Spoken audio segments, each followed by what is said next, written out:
community para malaman kamusta na po si tatay on your visit today? Yes, oo.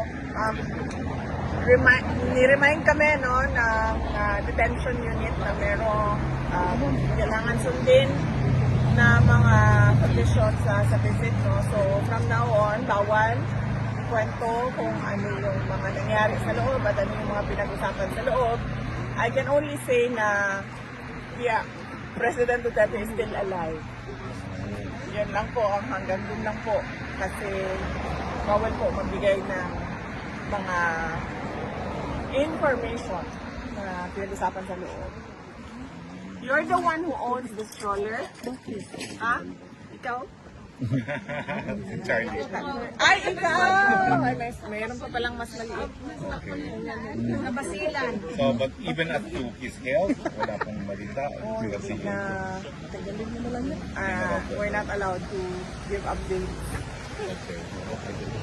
Anyway, but kayo, VP, will you be here during the hearing on the 23? Inaayos pa namin yung schedule namin, no? So, hindi pa namin alam kung sino yung makakarating sa September 23 para sa confirmation of charges. But likely, merong relative na darating. Sigurado yon kasi kailangan talaga na merong, sabi ko sa kanila, kailangan talaga na merong bumibisita sa kanya whenever allowed ng detention na pwede magbisita. Nagtatanong lang po yung mga taga-Japan, meron daw silang big gathering sa 2021 and they want to know if you can join them also in Japan. Oo, nag-confirm naman na kami sa mga organizers sa Japan, no? Led by Sir Berwin. September 20 sila sa Tokyo and then September 21 sila sa Nagoya. So yung buong weekend na yon, Saturday, Sunday, merong Filipino community gathering sa Japan. And I understand, meron din dito sa The Hague, no? And likely, marami din sa loob ng Pilipinas.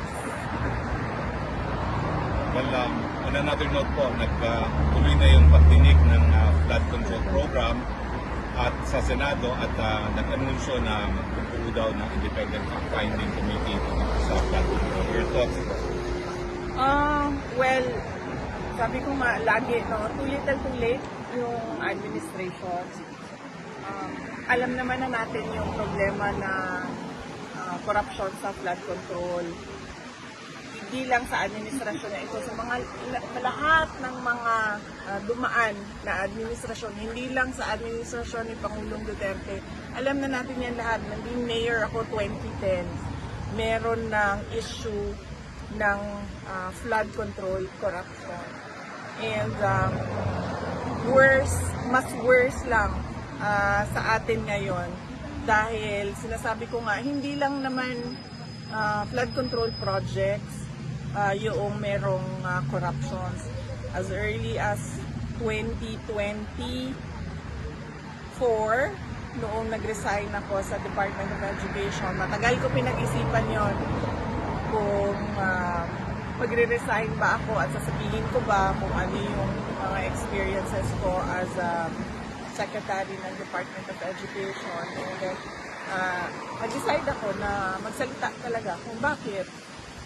Sinabi ko nga, in-attach yung pinaghati-hatian ng members of the House of Representatives ang SBP, School Building Program budget ng Department of Education. At hindi lang yun, in-attach pa nila yung listahan doon sa House version ng GAB. Pero, and alam yun ni President Marcos, BBM, alam niya yun, kasi tinake up din yun during a meeting in Malacanang. Pero, he looked the other way. So, magdududa ka kung bakit bigla ngayon ay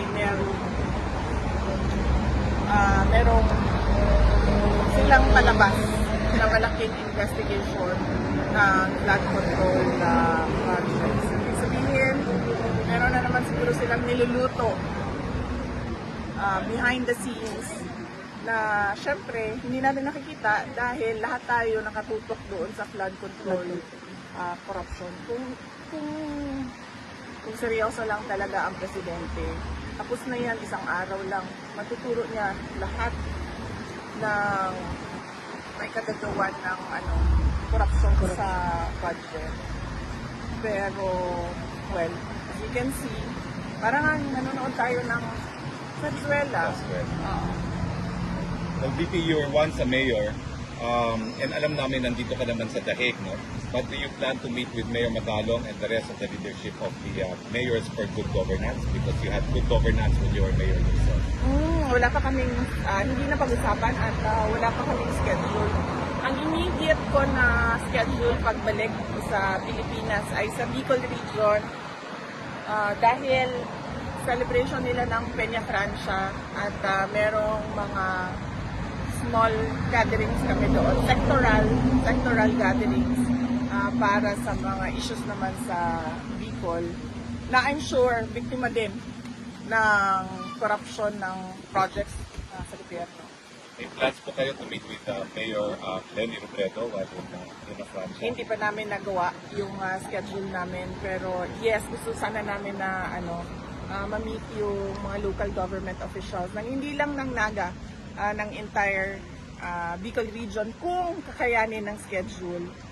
But mainly, nandun kami to celebrate with the Bicolanos, to pray with the Bicolanos sa pinakamalaking festival nila, ang Peña Francia Festival. Okay. May questions kayo? Wala. Okay, ma'am, do you have time for Yes, pictures? yes. Please, go ahead. Dito